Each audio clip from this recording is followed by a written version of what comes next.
Doeu um pouquinho? Focando. Tem mais anestésico aí? Cadinha, tá?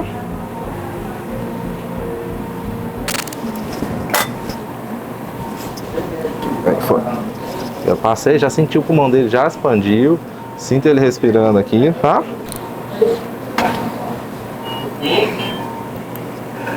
Ó, passou a costela, virei pra baixo e vou empurrar lá pra trás.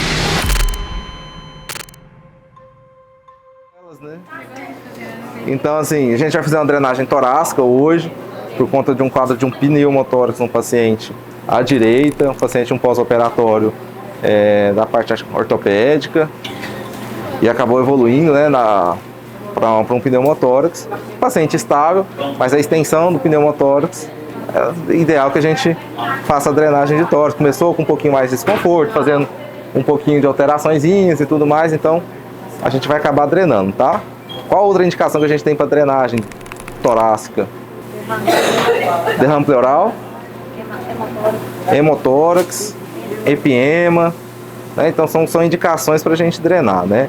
E o que eu falei para eles assim, o que é importante a gente até na hora de selecionar o que a gente vai fazer, é o que a gente quer drenar. Hoje a gente tem variações de drenos de tórax, tamanhos, né?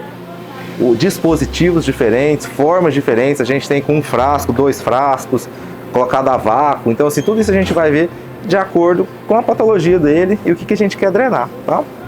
O diagnóstico ele é feito assim, do pneumotórax ele é feito com... Desculpa te atrapalhar nesse vídeo, mas eu preciso te falar isso agora. Você vai me agradecer se essa mensagem for para você. Se você está assistindo esse vídeo, você está comprometido em conhecimento salvador de vidas. E eu quero te deixar aqui uma oportunidade de vivenciar isso na prática. Deixei um link fixado na descrição para que você conheça mais sobre nossas formações práticas. Skin in the Game, seu paciente não é um boneco. Clica no link para saber mais. O diagnóstico. O diagnóstico é feito por imagem? O diagnóstico é clínico. Acho que a primeira coisa que a gente tem que saber é auscultar um pneumotórax. Acho que de um paciente, o paciente começou, chegou para você, insuficiência respiratória, né? Você auscultou, que ausculta é abolido, você tem que pensar, né? Claro que vai ver a história do doente, o que a gente vai pensar. Abolido pode ser tanto da parte de um derrame pleural maciço, né? Pode ser do pneumotórax, você não vai escutar nada, né? Vai estar hiper, só que a diferença vai ser na percussão, que vai estar hipertimpânico, né? E o outro vai estar maciço. Então essa é a parte importante para ver. E claro que a gente vai para os exames de imagem. Aí você tem um mais básico, um raio-x básico, a gente consegue identificar. E aí assim, não está um pouquinho na dúvida, tem as somografias. E hoje o ultrassom a gente consegue evidenciar. Estava falando para os meninos que hoje, sala de emergência, o ultrassom é imprescindível. E cada vez mais a gente vem utilizando, né, para isso. Então, hoje a gente tem no protocolo, por exemplo, para trauma, né? Eu como cirurgião e mexo com a parte do trauma, da cirurgia do trauma, é importante a gente avaliar com o ultrassom. Então, assim, a gente tem os protocolos, né? Tem o FAST, que a gente avalia a cavidade abdominal. A gente tem o EFAST, que a gente vê a cavidade torácica. E hoje, mais para frente, assim, a gente tem um protocolo RUSH, que é um protocolo novo que está sendo colocado. Claro que assim, ainda vai ser mais difundido, que a gente sempre trabalha com bomba, canos, né, que a gente fala bomba, canos e reservatório. Avalia coração, daqui a parte da bomba, né, a gente com um eco para saber como é que está esse VD, para ver como é que está a contratibilidade dele. Avalia os canos, que a gente vai ver a parte dos vasos, se tem aumento dos vasos, se cabe volume, se não cabe volume. E o FAST e o EFAST para a gente avaliar os reservatórios. Tem derrame pleural, se tem pneumotórax, se tem toda essa parte. Então hoje assim, está indo cada vez mais, né? Então eu vou fazer aqui o EFAST para vocês verem a diferença. E a gente tem aquele padrão assim, né? Que a gente vai ver as linhas da pleura, né? Deslizando. E aquele padrão que a gente coloca aqui no modo M. Que aí você vai ver aquele padrão de praia, né? Ou quando é pneumotórax, o de código de barra. Aqui a gente vai conseguir identificar bem, tá?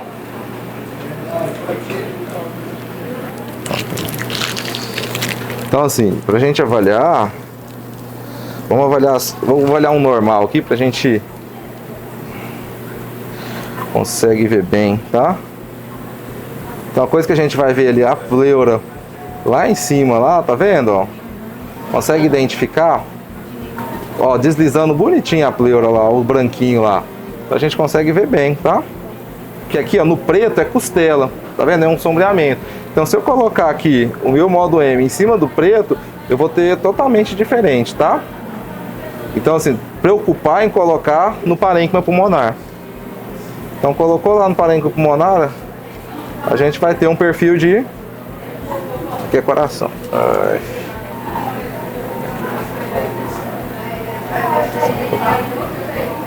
O padrão de praia, né? Certo? Bonitinho pra cá, tá? Viu? Olha lá, ó. Certo? E agora a gente vai passar pra cá pra gente avaliar, tá? Eu quero que vocês avaliem aqui, que a gente não consegue ver as duas pleuras juntas como a gente via lá, ó. Você tá vendo que ela não desliza? Tá vendo que existe uma diferença aqui, ó? Tá vendo que lá tá parado? Então só consigo ver a parte pleural não visceral, tá? Então é isso que a gente tá vendo, tá? Tá vendo que é tudo riscado agora? Tá? Olha lá, ó. Um padrão totalmente diferente. Que esse é o padrão que é o famoso código de barra, tá? Então aqui a gente já viu que a gente tem um pneumotórax, tá bom? Então confirmado tanto pela clínica do doente, pelo ultrassom e pela tomografia que a gente já tem, tá? Então assim, no FAST a gente tem 4, né, locais que a gente, pontos, né, que a gente vai ver, né? Então a gente dá para a região epigástrica, no flanco direito, flanco esquerdo e fundo de saco, tá? Aqui a gente tem o espaço de Morrison. Isso. Isso. Aí. Olha lá, ó, que bonito, ó. Então essa imagem, puta, que ultrassom bom, hein? Tá certinho. Então a primeira coisa que a gente vai avaliar, essa é a imagem perfeita que a gente está vendo. Então aqui a gente tem fígado, o rim, e aqui a gente consegue identificar um pouquinho para cima aqui, ó, o diafragma, tá vendo? Esse branquinho aqui é diafragma e aqui parte pulmonar. Então quando a gente avalia aqui, ó, a gente quer ver esse espaço aqui, ó. Pronto, essa é a imagem que eu quero ver nesse ponto. Eu quero ver o diafragma, eu quero ver o fígado, eu quero ver o rim. Então nesse espaço aqui, aqui ele tem um cisto renal, ó, tá vendo? Mas entre esse espaço aqui, ó, é o que a gente vai ver preto, que a gente vai ver líquido, tá? O dele não tem líquido nenhum, tá? Então, nesse ponto aqui, tá ok. Tá? Nossa, fazia tempo que eu não vi uma imagem tão boa assim. Aqui é a mesma coisa. Olha lá, a gente tem o baço e o rim. Parece até a imagem parecida, né? O baço um pouquinho mais hipodenso, né? E a mesma imagem, ó, baço, rim, e a gente consegue ver o diafragma aqui, ó, o branquinho aqui brilhoso, tá vendo? Se eu ver nesse espaço aqui, entre o baço e o rim, eu vou visualizar imagem mais enegrecida, né, que é do ultrassom, que vai direcionar líquido. Se não tem líquido, tá ok, tá? Aí a gente vai lá pra bexiga dele. Bexiga tá cheia? Olha lá, ó. Então a gente tá vendo a bexiga aqui dele, que é o que a gente vai ver o fundo de saco, tá? Então se a gente tem a bexiga aqui, a gente vê que tem líquido dentro da bexiga. E na região aqui lateral da bexiga, embaixo da bexiga, a gente teria que ver líquido caso tivesse um FAST positivo, tá? Se tivesse líquido dentro da cavidade. Então a bexiga aqui tá certinho, então também tá ok, tá? E o último ponto epigástrico, a gente vai avaliar derrame pericárdico, tá? Olha só que imagem boa. Foi até pagar um lanche pra mim. Isso. O ponto ideal para a gente avaliar no FAST aqui, do ponto da epigástrico aqui, para a gente ver o derrame, essa é a imagem, tá? A imagem do que? A gente tem um lobo esquerdo do fígado, tá vendo? E aqui a gente vê o coração. Então a linha aqui do pericárdio, se a gente tivesse aqui para dentro, né, a gente tem a parte muscular dele aqui, estaria com líquido da parede muscular para o pericárdio, tá? Então assim também ele não tem nenhum derrame pleural, tá bom? Esse dentro aqui é normal, que seria o fluxo sanguíneo normal, mas não sei se conseguem ver bem quando a hora que ele baixa aqui assim, ó, tá vendo? Ó? Isso aqui é a parte muscular, as duas do pericárdio, né? O pericárdio aqui em cima branquinho, esse branquinho estaria mais elevado e estaria com a parte escura, né? Mostrando que tem líquido no pericárdio. Mas essa é a imagem. Então, coisa que vocês têm que lembrar. Aqui nesse ponto, eu tenho que ver o fígado. Pra gente saber. Então, assim, são coisas assim para avaliar. De cá, eu tenho que ver o rim e o fígado. E o diafragma, que é o ideal. De lá, o baço e rim. E embaixo eu tenho que ver a bexiga para poder avaliar, tá? Então, essa é a imagem que a gente vê no FAST, tá? Vocês lembram como é que é? Quinto espaço, né? Quarto e quinto espaço, tá? Na borda superior da... Isso é o básico, né? Então, assim, bem tranquilo. E o paciente tem que estar, geralmente, decúbito dorsal horizontal, tá? E o braço do paciente elevado, com as mãos atrás da cabeça. Ele é um paciente que operou o ombro. Aí começa a mudar tudo, né? Por exemplo, eu também tive uma paciente recentemente, tinha operado cirurgia plástica, tinha acabado de colocar prótese mamária, e aí aquela questão de levantar os braços. Então, assim, claro que a gente vai ter que se adaptar. Técnica ideal, a gente vai tentar elevar o máximo que a gente consegue do membro dele, tá? Claro, não, eu vou conseguir que ele faça isso? Vamos tentar. Devagarzinho, a gente vai tentando, se não conseguir o máximo que ele consiga, para facilitar aqui, para aumentar a expansão torácica dele, tá? Vamos lá? Devagarzinho, gente, vamos lá, tranquilo. Vamos levantar assim, um cotovelo assim, ó. Se você conseguir pelo menos, dói? Dói. Fica tranquilo. Acho que se deitar o... Vamos deitar, vamos deitar mais. Se deitar, fica força. Que é até ideal que a gente deite mais mesmo. Tá. Consegue? Vai devagarzinho aqui. Consegue assim? Esse é o máximo, você consegue? É. Tá bom. Gente, assim, dica pra vocês, assim. Então aqui eu tenho a linha axilar anterior, axilar média, né? E a posterior. Vocês estão conseguindo, né, ver aqui assim. Então, geralmente aqui a quinta costela, se a gente pegar aqui na linha M axilar, mais ou menos 2 centímetros aqui, é mais ou menos na linha, no final do mamilo a gente traça aqui. Só toma cuidado, assim, principalmente com mulheres, que às vezes o mamilo tá um pouquinho para baixo, pacientes obesos e tudo mais. Então, dele aqui ele é mais tranquilo. Então, a gente vai ter aqui mais ou menos o quinto espaço intercostal, mais ou menos aqui, tá? Então, aqui que a gente vai fazer a drenagem. A gente pode até colocar assim um pouco mais, aí a gente vai avaliar. Quarto e quinto espaço daqui, tá? Então, basicamente, assim, a dica que dá é da linha mamilar, mas só toma cuidado com o paciente, mulheres e obesos, assim, que podem diferenciar um pouquinho, tá? E aí a gente vai fazer antisepsia e asepsia, né? É um procedimento estéril, gente. Então, assim, nós também temos que estar paramentados, lavadas as mãos, todo esse procedimento, tá? Porque é um procedimento estéril. E aqui na quarto espaço a gente vai fazer um botão anestésico, vai fazer uma incisão transversal de 1 a 2 centímetros que passa o seu dedo, tá? Isso é importante, porque a gente vai divulsionar com uma Kelly até chegar na cavidade torácica, vai furar com a Kelly e a gente vai passar o dedo, porque o nosso dedo é que a gente vai fazer a avaliação torácica para saber, isso aqui que eu tô pegando é pulmão, ou isso aqui que eu tô pegando é fígado. Então essa avaliação tem que passar o dedo, viu, gente? Assim, o outro erro eu não aguento não. O outro erro eu não aguento não. Então, assim, a gente tem que passar para fazer a avaliação, tá? Então, a técnica vai fazer a incisão, vai divulsionar, perfurou a pleura, passa o dedo na cavidade, fez o seu inventário da cavidade e vai passar o dreno. Aí, antes de passar o dreno, a gente vai medir o tamanho do dreno para saber o quanto que você vai colocar lá dentro ou não, né? Em geral, tem uma regra básica, a gente pega do último furo, a gente coloca 4 dedos, assim, tá? Em geral, a gente acaba fazendo dessa forma. Mas o ideal é que a gente meça. Por quê? Um paciente obeso, às vezes os 4 dedos, o furo vai ficar para fora da cavidade. Então, na técnica, é pelo menos 2 centímetros o último furo para dentro da cavidade. No mínimo 2 centímetros. Então, eu venho aqui na clavícula dele e dou uma medidinha aqui para saber mais ou menos quanto que vai ser, tá? Aqui o caso dele aqui, a gente pode... Tem um tórax grande, a gente vai colocar mais ou menos aqui assim, tá?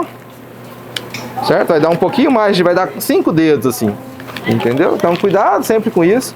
Porque a gente fica na regra, eu aprendi com alguém, 4 dedos aqui, clampeia, mas às vezes um paciente mais obeso ou alguma mama maior não vai conseguir colocar todo, tá? Então basicamente isso. Vai colocar, a gente vai passar a forma de fixação, cara, tem inúmeras formas de fixação do dreno. Eu vou ensinar uma técnica assim, porque aprendi assim, até que a gente faz muito sozinho, a gente não tem um auxílio de alguém. Então isso facilita muito, assim, até que eu vou falar para vocês. Mas de certa forma, assim, clampeia, coloca lá dentro, né? Clampeia aqui na ponta, na posição posterior cranial, né? Então assim, vai posterior para cima aqui. E você vai colocar o dreno. E na hora de fixar, em geral eles colocam até na literatura fazer o ponto em U e tudo mais, até para poder fechar. Eu particularmente não faço muito o ponto em U, mas é coisa minha, porque eu acho muito difícil ficar, às vezes, com o dreno, dependendo da correria que você tá, do jeito que tá o paciente. Você ficar com o dreno lá e na hora que você vai dar o ponto, o dreno saiu um pouquinho ou entrou demais. Então, assim, eu vou falar um jeito para vocês, assim, ainda mais a gente que trabalha aí, trabalha sozinho, às vezes não tem ninguém para ajudar aí no interior aí, ou você tá sozinho no plantão, facilita bastante, tá? Outra coisa, gente, assim, sempre o conforto do doente, assim, dreno de tórax dói, tá? Tanto na passagem quanto na manutenção do dreno. Isso é um ponto importante que a gente tem que passar e passar para vocês, que dói, cara. Um tubo introduzido aqui na cavidade, se você apertar sua costela, você já vai sentir um pouquinho de dor, assim, coisa simples, né? E assim, o dreno dói. Então, assim, caprichar bem na analgesia do paciente, no pós, né, na pós-drenagem, e se possível, a gente fazer uma sedação para ele ter um conforto melhor na hora da drenagem. Claro que na emergência, outra casa, a gente vai fazer e tudo mais, mas aqui, paciente estável, com tranquilidade, procura sempre fazer uma sedação, né, faz o botão anestésico corretamente, para que ele não sinta dor, tá?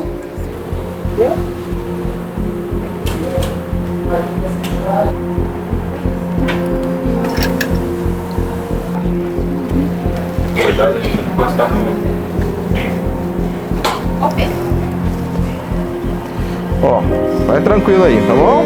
É um procedimento, certifique que esteja tudo pronto antes de começar o procedimento, pra você não sair correndo depois, faltando alguma coisa, tá? Gente, eu particularmente corto aqui, tá? Eu não gosto disso aqui, tá? Então, geralmente vem esse dispositivo aqui, eu prefiro ele, tá? Bom, então eu corto, que eu acho isso aqui maleável, isso aqui entope muito, até pela espessura dele, dependendo do que a gente vai drenar. Não é ar e tudo mais, mas eu não gosto dessa coisa mais maleável aqui não, tá?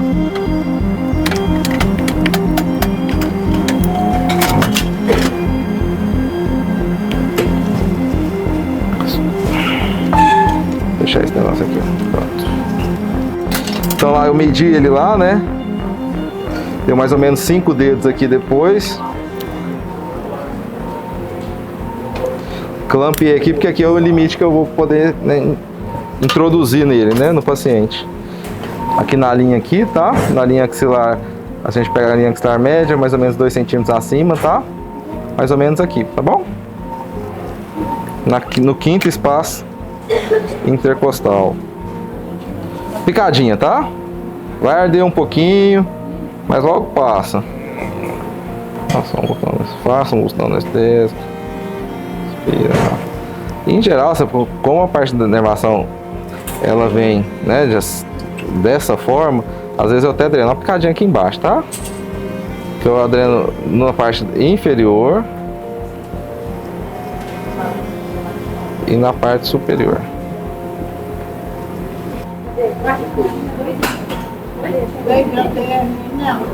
Doeu um pouquinho?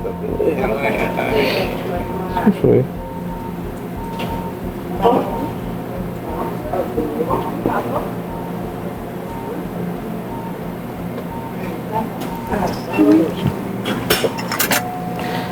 Esperar um pouquinho fazer efeito, né? Desculpa te atrapalhar nesse vídeo, mas eu preciso te falar isso agora. Você vai me agradecer se essa mensagem for para você. Se você está assistindo esse vídeo, você está comprometido em conhecimento salvador de vidas. E eu quero te deixar aqui uma oportunidade de vivenciar isso na prática. Deixei um link fixado na descrição para que você conheça mais sobre nossas formações práticas. Skin the Game, seu paciente não é um boneco. Clica no link para saber mais. Faz mais 3 minutinhos.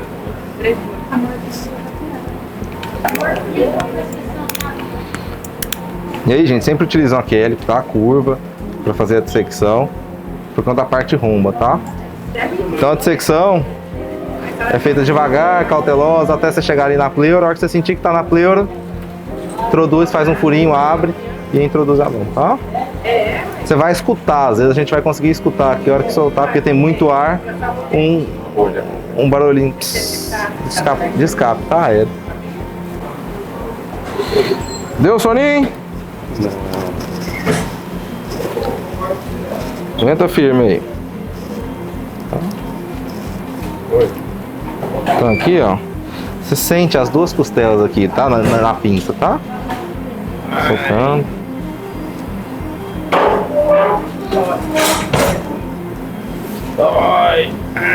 Força não. Aguenta, calma. Tem mais anestésico aí? Aguenta firme.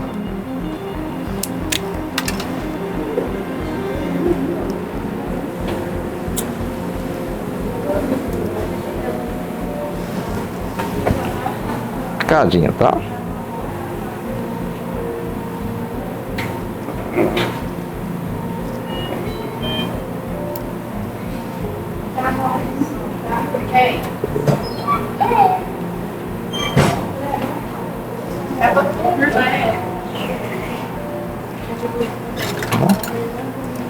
Acho que foi, né? Tô começando a querer fazer efeito agora. Ó. Ó, pronto, ó. Ouviu o barulho? Ó. Tá ouvindo?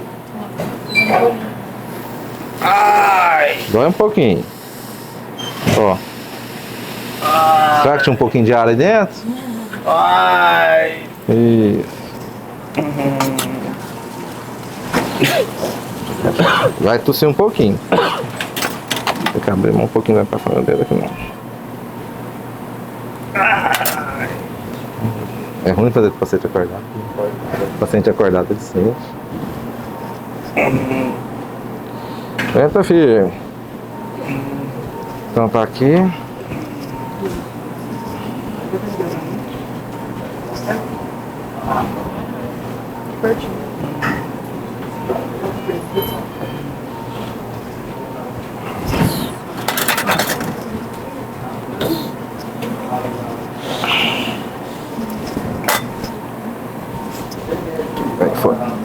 Eu passei, já senti o pulmão dele, já expandiu. Sinto ele respirando aqui, tá? Ó. Bom. É um alívio, né? Sensação de alívio. E o paciente sente muito melhor assim, sabe? Campeou aqui na ponta. Então agora a gente vai introduzir o dreno. Você vai sentir passando da costela, tá? Cuidado assim, né? Para não fazer falso trajeto. Às vezes vai no subcutâneo. Então sente mesmo passando na costela. Posterior. Sentido cranial, certo?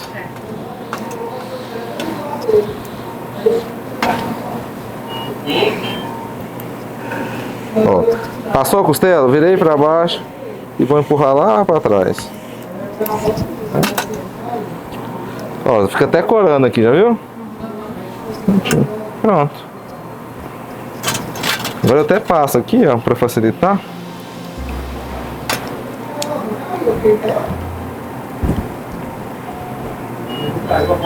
Agora eu tiro aquilo ali. Aí lembra que eu tinha passado aquele fio? Olha lá, ele já tá firme, né? Eu só fixo, tá?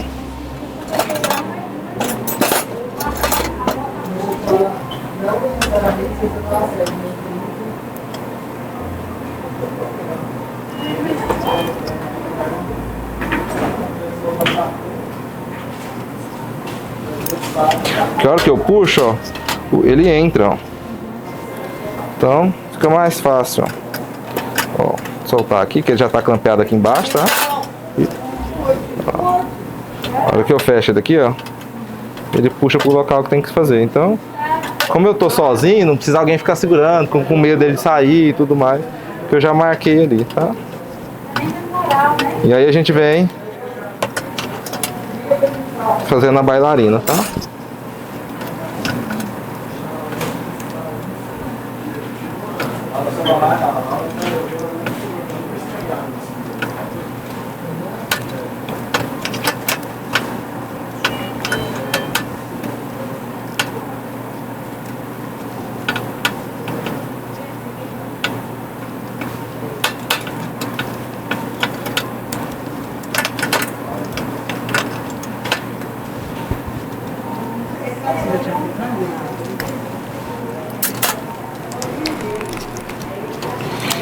Só fixar e a gente vai fazer o teste, tá? Se tá funcionando. O que a gente avalia no dreno? Se ele vai borbulhar? Esse é um ponto. E se ele não borbulhar? Tá errado? O que significa borbulhar num dreno de tórax? O ar tá saindo lá de dentro. O ar tá saindo lá de dentro, tá? Mas às vezes você tem aqui, você tirou o ar. E o que é o sinal de borbulhar? Então o sinal de borbulhar, ele é sinal de fístula. Então cuidado com isso, assim. Na verdade eu não quero que... Não é a borbulha que eu quero ver. Eu quero ver se ele oscila de acordo com a respiração dele. Então a hora que ele puxa por conta da pressão, o líquido aqui, ele vai subir, tá? Então, porque se ele está borbulhando, ele tem uma fístula. E aí eu vou avaliar se tem uma fístula de alto, baixo ou médio débito, tá? Em geral, se ele respira e borbulha, é uma fístula de alto débito. Se ele fala e borbulha, é uma fístula de médio débito. E se ele tosse e borbulha, é de baixo débito. E aí vai mudar a nossa conduta. A gente vai colocar com 2 frascos, 3 frascos, tá? Isso aí que a gente vai mudar, tá bom? Então tá bem fixo, tranquilo. E agora o curativo, tá? Então é importante a gente saber, até pra gente poder orientar, tá?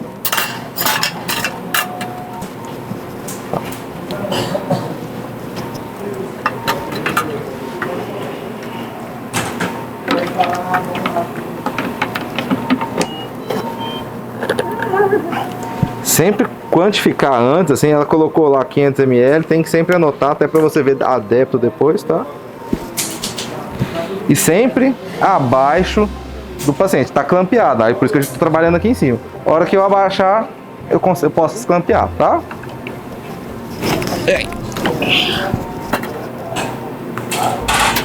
Prontinho. Toda vez que for mexer no dreno, clampear, para não refazer pneu nem nada, tá?